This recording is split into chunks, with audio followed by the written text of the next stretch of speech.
الحمد لله رب العالمين والصلاة والسلام على سيد الأنبياء والمرسلين وعلى آله وأصحابه أجمعين. أعوذ بالله من الشيطان الرجيم. بسم الله الرحمن الرحيم. رب اشرح لي صدري ويسر لي أمري واحلل عقدة من لساني يفقهوا قولي. سبحانك لا علم لنا إلا ما علمتنا إنك أنت العليم الحكيم. صدق الله العظيم. اللهم صل على محمد وعلى آل محمد كلما ذكره الذاكرون وصل على محمد وعلى آل محمد كلما غفل عن ذكر الغافلون. الثامن عن أبي هريرة رضي الله عنه قال قال رسول الله صلى الله عليه وسلم من حسن إسلام المرء تركه ما لا يعنيه. حدیث حسن رواه الترمذی وغیرہ. یہ جو آج حدیث پڑھی گئی ہے یہ ان احادیث میں سے ہے جن کے بارے میں حضور اکرم صلی اللہ علیہ وسلم نے فرمایا ہے کہ مجھے جوامع الکلم دیے گئے، یعنی ایسے جامع کلمات کہ الفاظ تھوڑے ہیں لیکن معانی کا سمندر ہے، مطلب کا سمندر ہے. بات سمجھ میں؟ یعنی دو تین، دیکھو اب لفظ کتنا ہے، من حسن اسلام المرء ترکہ ما لا یعنی، لیکن اگر آپ اس کو کھولیں گے نا تو ایک سمندر نکلے گا معانی کا، تو اس کو جامع کلمات کہتے ہیں. اللہ کے نبی علیہ الصلوۃ والسلام فرماتے ہیں کہ اللہ تعالیٰ نے مجھے 5 چیزیں ایسی دی جو پہلے نبیوں کو نہیں دی. پہلی چیز، اللہ نے نصرت بالرعب مسیرۃ شہرین، بعض روایتوں مسیرۃ شہرین، کہ اللہ نے دشمنوں کے دلوں میں میرا رعب اتنا ڈال دیا ہے کہ اگر 1 مہینے کا لمبا سفر کیا جائے نا تو جتنی دوری پہنچ پڑے گا نا، آدمی جتنا دور پہنچے گا اتنی دوری تک دشمن کے دل میں اللہ نے میرا رعب ڈال دیا ہے، ڈرتے ہوں میرے سے. یہ اللہ نے حضور اکرم صلی اللہ علیہ وسلم کو عطا فرمایا تھا. جب اللہ کے نبی علیہ الصلوۃ والسلام نے ایک خط روانہ کیا تھا کسریٰ کے بادشاہ کو، یعنی پرشین امپائر کو، تو اس میں اللہ کے نبی علیہ الصلوۃ والسلام نے اس کو کہا عظیم فارس کا بادشاہ. تو وہ تکبر میں مبتلا کر اس نے کہا کہ میرا آدمی، میری رعیت، میرے یہاں پر رہنے والا میرے کو ایسا مخاطب کر رہا ہے. تو بازان یمن کا حاکم تھا، اس کو لکھ کر بھیجا 2 پہلوانوں کو بھیجو اور محمد کو پکڑ کر میرے پاس لے کر آؤ. تو یہ جو 2 آدمی آئے جیسا حضور صلی اللہ علیہ وسلم کے پاس، تو جیسا انہوں نے حضور کو دیکھا نا تو ان کے بدن پہ کپکپی تاری ہو گئی. ابھی کچھ کیا نہیں اللہ کے نبی نے، لیکن اللہ نے ایسا رعب دیا تھا حضور صلی اللہ علیہ وسلم کو کہ کسی کی ہمت نہیں ہوتی تھی. اچھے لوگ ایک دم وہ. تو یہ پہلی چیز اللہ نے حضور کا عطا فرمائی. دوسری، اللہ کے نبی علیہ الصلوۃ والسلام فرماتے جعلت لی الارض مسجدا وطہورا، اللہ نے میرے لیے مسجد، پوری دنیا کی زمین کو مسجد بنا دیا. پہلے جتنی امتیں گزری ہیں ان کے لیے خاص عبادت کی جگہ تھی، وہیں عبادت ہوگی، دوسری جگہ نہیں ہوگی. اللہ نے ہمارے نبی کو ایسی چیز عطا فرمائی کہ جہاں پر بھی اللہ کے نبی فرماتے ہیں نا فَأَيُّمَا رَجُلٍ، میرا امتی کوئی بھی نماز کا وقت آ گیا، مصلی بچھایا، اس کی نماز ہو جائے گی، ضروری مسجد پہ پڑھے.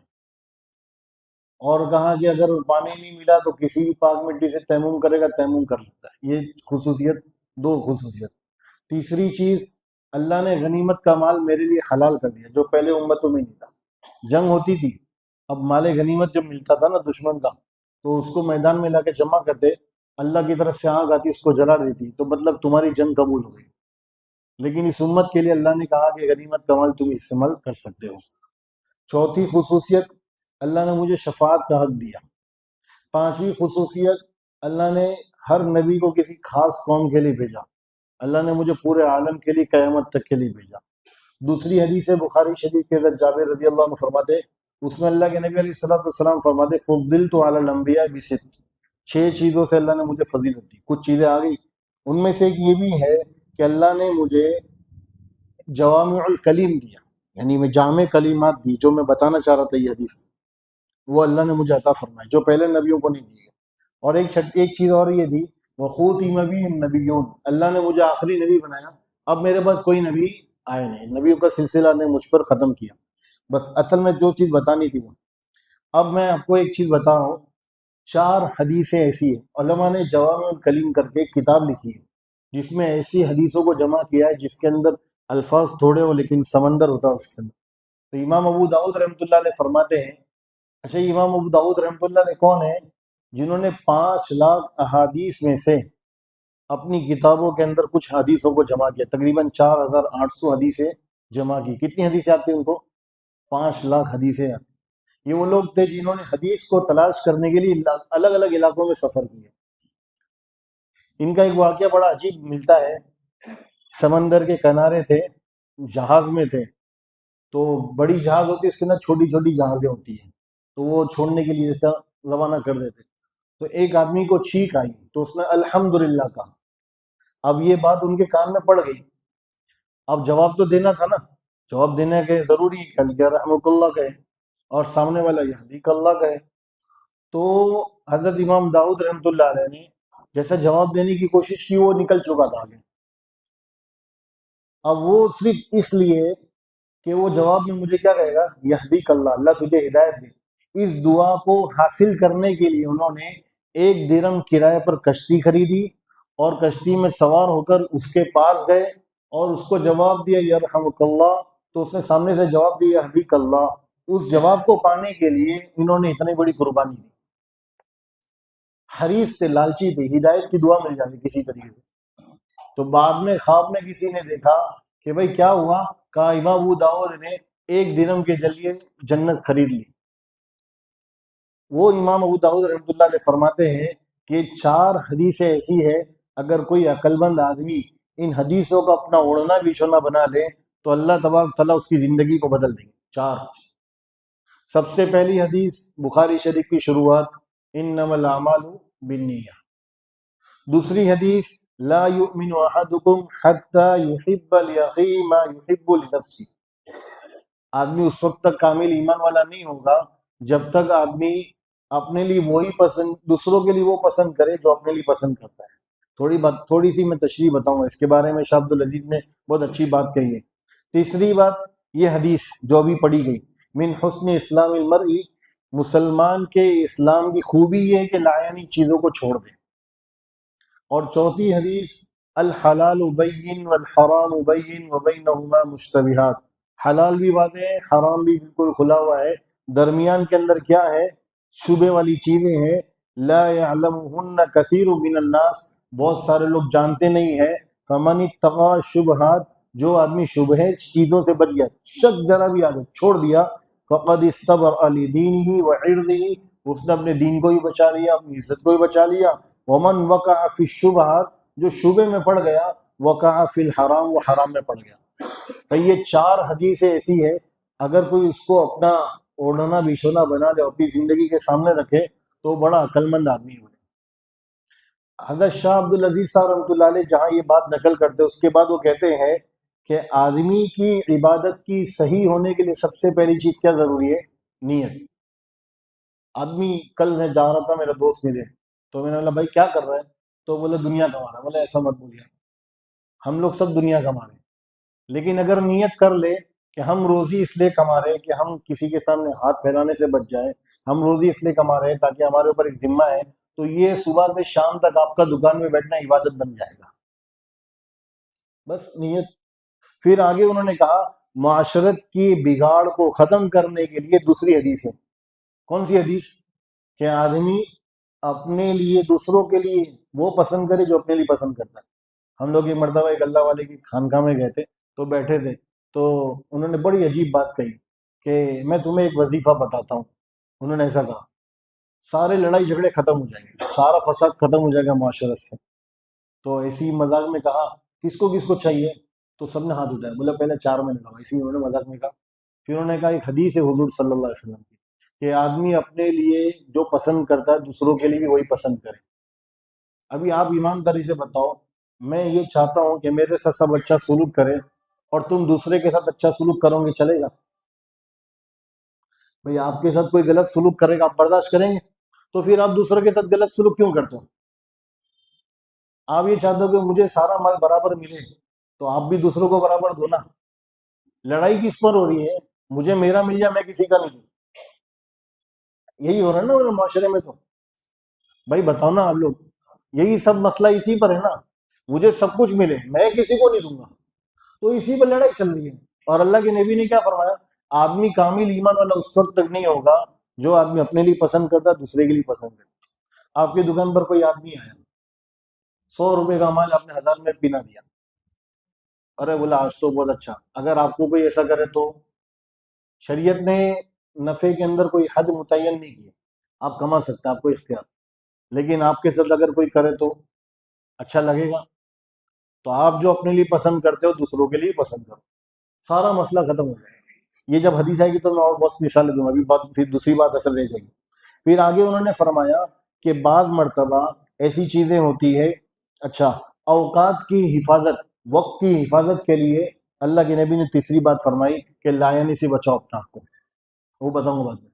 چوتھی بات فرمایا اللہ کے نبی علیہ الصلوۃ والسلام نے، بعض مرتبہ ایسا ہوتا ہے کہ دو قول ہوتے ہیں علماء کے، ایک یہ بھی اور ایک یہ بھی ہے، دونوں کے پاس دلائل ہوتے ہیں، تو آدمی کیا کرتا ہے، جس میں سہولت ہوتی ہے وہ لے لیتا ہے، اور بعض مرتبہ کوئی گنجائش والی بات کسی نے کہہ دی تو آدمی اس کو لے لیتا ہے، کہا نہیں حلال بالکل صاف ہے، حرام بالکل صاف ہے، اس کے درمیان جو کچھ ہے نا، اگر آپ کو ذرا سا شک شبہ ہو تو آپ چھوڑ دو۔ جو آدمی اللہ کے لیے کوئی چیز چھوڑتا ہے اللہ اس سے بہتر اس کو عطا فرماتا ہے۔ اور اللہ کے نبی علیہ الصلوۃ والسلام نے فرمایا، آپ لوگ گاؤں وغیرہ میں دیکھو گے جانور چراتے ہو نا، کوئی میں نے آپ لوگ نہیں، لیکن گاؤں میں جب جانور چراتے ہیں نا لوگ، تو باؤنڈری ہوتی ہے، اس سے آگے نہیں جانا، تو لوگ کیا کرتے، جہاں جانور چلتا ہے نا اس کے قریب بھی نہیں لیتے، پہلے ہی روک دیتے، کیونکہ اگر وہ اس کو بارڈر پہ بھی روکیں گے نا، چھوڑ دیں گے نا، تو کھاتے کھاتے وہ دوسرے کی کھیت میں کیا کر دے گا، منہ مار دے گا۔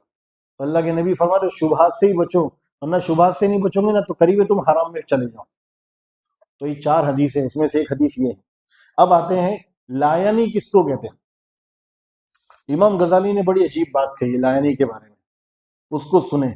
حضرت امام غزالی رحمۃ اللہ علیہ لایانی کے بارے میں فرماتے ہیں کہ لایانی وہ ہے، آپ وہ بات کہیں، آپ اگر آپ نے کوئی بات نہ کہی، آپ نے خاموشی اختیار کی، کہنے سے نہ آپ کو دنیا کا فائدہ ہو رہا تھا، نہ دین کا فائدہ ہو رہا تھا، نہ کوئی گناہ کی بات تھی، کچھ نہیں تھی، بس ایسی نارمل بات تھی، یہ کہنا بھی لایا نہیں۔ اور اگر گناہ کی بات کہی تو وہ تو گناہ، وہ تو چھوڑنا ہی پڑے گا۔ گناہ کی کوئی بات کہی نہیں، آپ نے گناہ کی کوئی بات بولے ہی نہیں۔ مثال کے طور پر بہت اچھی مثال دی، کوئی آدمی روزے سے، آپ اس کو بولے، آپ نے پوچھا بھائی روزے سے ہو، اب دیکھو انہوں نے کتنی عجیب بات سمجھائی، سامنے والا کیا بولے گا، ہاں، سامنے والا اگر بولا ہاں تو آپ نے اس کو ریاکاری میں داخل کر دیا، اس کا عمل دکھلاوا کروا دیا، تو آپ ریاکاری حرام ہے تو آپ نے حرام کا ذریعہ بن گیا۔ اب دیکھو سنو آپ، اور اگر اس نے ریاکاری میں داخل نہیں ہوا، وہ اخلاص اس کا باقی ہے، لیکن آپ وہ عمل چھپ کر کرنا چاہ رہا تھا جو افضل ہے، تو آپ نے اس کے عمل کو ظاہر کر کے افضل سے ہٹا کر نیچے والے درجے پہ نکال آ گئے۔ ذریعہ کون بنا؟ آپ کا سوال بنا نا، کیوں کیا آپ نے سوال؟ اور اگر اس نے کہا میرا روزہ نہیں تو اس نے جھوٹ بولا، اور جھوٹ کا ذریعہ کون بنا؟ آپ بنے۔ اور اگر وہ اپنے جواب کو بتانا نہیں چاہ رہا ہے، یعنی وہ جواب ظاہر کرنا نہیں چاہ رہا ہے بلکہ وہ ہاں بولنا چاہتا ہے لیکن الگ مطلب تھوڑا سا چھپانا چاہتا ہے، تو آپ نے اس کو تکلیف میں مبتلا کیا۔ اور آخری بات انہوں نے کہا کہ اگر وہ جواب نہیں دے رہا تو آپ کو ہلکے میں لے رہا ہے، آپ کو حقیر سمجھ رہا ہے، آپ کو گیا آپ نے اس کو حقیر سمجھنے والے گناہ میں مبتلا کر دیا۔ یعنی اب بتاؤ کیسی چیز ہے، اگر آپ خاموش رہتے، بھائی ہم لوگ بہت ساری چیزیں ایسی بیکار کی پوچھ لیتے، خاموش رہتے تو اتنا سارا مسئلہ پیدا ہوتا۔ تو یہ لایا نہیں ہے، یہ کیا ہے؟ لایا نہیں ہے۔ اچھا لایا نہیں صرف باتوں میں نہیں ہوتی، کام کے اندر بھی ہوتا ہے۔ ہمارے استاد مثال دیتے تھے، معلوم بعض مرتبہ اپنے گھر سے نکلتے نا تو چابی ہاتھ میں لیتے اور ایسا دیوار کو کڑ کڑ کڑ کرتے ہوئے جاتے۔ کبھی کبھی ایسا دورہ آدمی کے اوپر پڑتا ہے ہفتے میں 1-2 مرتبہ، سب کے ساتھ ہوتا ہے، آپ ایسا مت بولو، کبھی ہوتا ہے کہ نہیں ہوتا ہے؟ اب وہ ہاں نہیں بولے گا کوئی بھی کیونکہ مسئلہ ہے، وہ ہوتا ہے چابی سے نہیں، کسی نہ کسی حرکت سے کرتے ہی ہے، تو کیا یہ لائے نہیں کام ہے؟ کیا کیا ملا آپ کو؟ بس سمجھ گئے؟ اچھا بعض مرتبہ آپ دیکھو لفٹ کے اندر کسی نے بٹن دبا دیا، دوسرا کا اوپر دبا رہے، تو یہ لائن ہی کام ہے بھائی، وہ دبا وہ آئے گی اپنے ٹائم پر ہی آئے گی تمہارے۔ اچھا عجیب طبیعتیں ہوتی ہے، دبا ہوا ہے نا پھر بھی 5-6 مرتبہ، بھائی دبا کر کیا ملے گا؟ ایسا تو نہیں کہ وہ ایک جھٹکے میں نیچے آ جائے گی، وہ تو ٹائم پر ہی آئے گی، تو یہ لائن ہی کام ہے۔ سگنل پر کھڑے ہیں پھر بھی مار رہے ہوں. بھائی کیا ملے گا ان مار کر؟ جب سگنل کھلے گا جب جائیں گے آپ، اس سے پہلے کیا ملے گا؟ تو یہ لائنی سب کام ہے. دو چیزیں ہمارے استاد کہتے تھے، لائنی چیزیں بھی ہوتی ہیں. لائنی بول، لائنی کام، لائنی چیزیں. کیسے؟ آپ گھر پر گئے کسی کے، آج ہمارے یہاں گھروں میں نا بہت ساری چیزیں بیکار کی پڑی جس کی کوئی کام ہی نہیں. پوٹ رکھا ہوا ہے اور آرٹیفیشل درخت لگا ہوا ہے. کیا ہے؟ تھوڑا سا دکھنا چاہیے نا. بتاؤ کتنے کا خریدتے ہم؟ 1000 روپے اس میں چلے جاتے ہیں. کام بن رہا ہے. دیکھو خوبصورتی پسند ہوتی ہے آدمی کو، لیکن بیکار جس کا کوئی مقصد ہی نہیں ہو اس کو خرید کر آپ کیا کر رہے ہیں؟ تو یہ لائنی چیزیں ہیں. تو یہ سب کچھ کس میں شمار ہوتا ہے؟ لائنی کے اندر شمار ہوتا ہے. آدمی اپنے آپ کو ان چیزوں سے بچائے، واقعی میں بہت عافیت ہو جائے گی زندگی میں. لیکن یہ جو ہے نا اللہ والوں کی جوتی سیدھی وغیرہ نہیں آتی. آپ بولو ایک مرتبہ بیان سن لیں گے ہو جائے گا، ایسا نہیں ہوتا. تھوڑی یہ نا آپ کو رگڑائی کرنی پڑے گی ہمارے کو، پھر جب جا کے سیدھا ہماری زندگی میں آئے گی. اسی طرح امام غزالی رحمۃ اللہ علیہ فرماتے ہیں کہ آدمی جو ہے کسی جگہ سفر میں گیا اور سفر میں جانے کے بعد وہاں سے آیا، ارے بولے بھائی میں گیا تھا نا، کیا سگنل تھا، بولے ارے کیا ٹاور بنے ہوئے تھے. بھائی کیا یہ سب بول کر کیا؟ آپ اللہ کی قدرت بیان کرو، اللہ کا کوئی اچھی چیز بیان کرو. آپ اپنے سفر کی کارگزاری غلط طریقے سے دے رہے، اتنا وقت ضائع کر رہے. اگر آپ اس میں تسبیح اور ذکر کر لیتے تو کتنا بڑا کام ہو جاتا. تو ہم لوگ اپنے وقت کو بہت ضائع کرتے ہیں. حضرت ابوبکر رضی اللہ عنہ کبھی کبھی اپنی منہ میں کنکر رکھ دیتے تھے، بات ہی نہیں کروں. اور کبھی کبھی زبان کا ساتھ کھینچتے باہر. بولے یہی ہے جس کی وجہ سے سارے مسائل پیدا ہوتے ہیں. حضور صلی اللہ علیہ وسلم کی ایک روایت ہے، حضرت جابر رضی اللہ عنہ فرماتے ہیں کہ ایک وہ عمل ہے جو بدن میں ہلکا ہے لیکن وزن میں بہت بھاری ہے. تو کہا وہ کون سا عمل ہے؟ کہا 3 چیزیں: الصمت، خاموش رہنا، اور دوسرا اچھے اخلاق، اور تیسرا لائنی کو چھوڑ دینا. ہم لوگ مدرسے میں پڑھتے تھے نا، آخری بات بتا رہا ہوں بس. اور اس کے بعد ایک بہت عجیب حدیث ہے، وہ انشاءاللہ آئندہ کل آئے گی، آئندہ ہفتے. حدیث ہے، اللہ کے نبی علیہ الصلوۃ والسلام فرماتے جب فجر ہوتی نا صبح، تو یہ زبان ہے نا، زبان سارے بدن کے سارے اعضاء زبان سے پناہ مانگتے، تو سیدھی رہنا، تو سیدھی رہے گی تو ہم لوگ بچے رہیں گے. اور تو اگر گڑبڑ گئی تو بول کر تو اندر چلی جاتی، پڑھتی کس کو ہے؟ اور یہ مدرسے میں بہت جلدی سمجھ میں آتی تھی. کچھ بھی صبح صبح کسی کو بول دی اور شام تک پھر ہاتھ پر پڑھ رہی، بدن میں پڑھ رہی، تو پڑھ کس کو رہی ہے؟ وہ تو بول کر اندر، کوئی زبان میں مارتا ہے کیا؟ وہ بول کے تو اندر چلی گئی. واقعی حدیث وہاں زیادہ سمجھ میں آئی. بمبئی میں سمجھ میں آتی ہوئی نہیں ہوتی ہوئی، لیکن وہاں زیادہ سمجھ میں آتی تھی کہ بول کر سیدھا اندر گئی اور پڑھ کس کو رہی ہے؟ ہم لوگ کو پڑھی. تو اللہ کے نبی علیہ الصلوۃ والسلام کو اللہ جزائے خیر عطا فرمائے. ایسی باریک باریک چیزیں بتائیے، اگر ہم لوگ واقعی میں عمل کریں تو ہمارا وقت بہت بچ جائے گا. اچھا ایک آخری بات بتا دوں، ہم لوگ کیا کرتے ہیں معلوم؟ باہر تو بہت ساری چیزیں وقت ضائع کریں گے، لیکن جب آدمی کسی دین کی مجلس میں بیٹھے گا نا، سبحان اللہ الحمدللہ سبحان، بھائی یہاں پر ذکر کرنا نہیں چاہیے، جہاں کرنا وہاں نہیں کرتے، اور جہاں نہیں کرنے کا وہاں کرتے. کل پرسوئی میں نے ایک مسئلہ یہ دیکھا کہ آدمی ایسے ٹائم، میں جمعہ کا بیان کرتا تھا، مجھے ایک صاحب تھے پہلے، ہمارے دوست تھے، وہ یہاں کرے نا قرآن پڑھے، تو میں بولتا نہیں تھا، میں بولا جان دو، وہ قرآن شریف پڑھ رہے تھے، بولوں گا تو بحث ہو جائے گی لمبی. تو ان کے دل میں خود خیال آیا، تو وہ گئے مفتی صاحب کے، مفتی صاحب کو پوچھا مفتی صاحب ایسا ہے؟ تو مفتی صاحب نے کہا نہیں، بیان چل رہا تو کچھ بھی مت کرو، آپ بیان کو دھیان سے سنو. بولے اس وقت کا ذکر یہ ہے کہ تم بیان کو سنو، اور جہاں ذکر کرنا ہے وہاں پر ذکر نہیں کرتے. تو آدمی تھوڑا سا بیلنس رکھے زندگی کے اندر تو بہت عافیت ہو جائے گی. اور اللہ سے خوب مانگے کہ اللہ لائنی سے ہماری حفاظت فرمائے.